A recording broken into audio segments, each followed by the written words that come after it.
Norwida.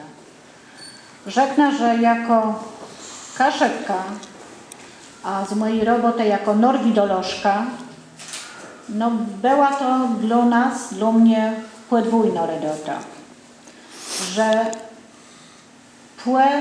tak trudnego poeta signale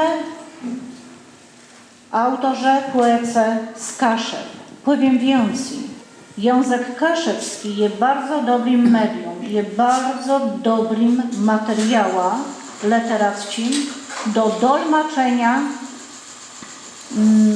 Cypriana Kamila Norwida.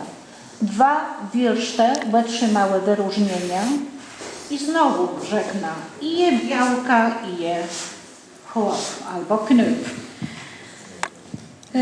Pieśń łed naszej zyni, domyślącą, że to jest Ida Czaja, wyróżnieni.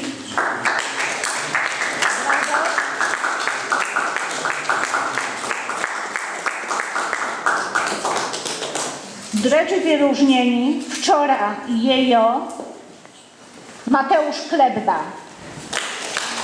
Gratulacje, brawo.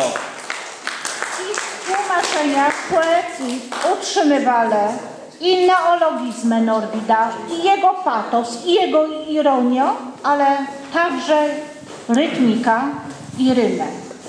I żegna tak nauką wszystkim, że w tamtym roku byliśmy Jerzy Stachuszczy, jakiego znoma nie ma, rejestruje.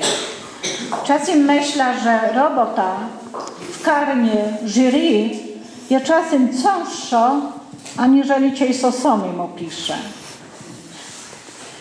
A czemu? No to jak Hania może nam rzec, była w tamtym roku w jury, że je to czasem cięższy, bo by są chciało wszystkich nadgrodzec.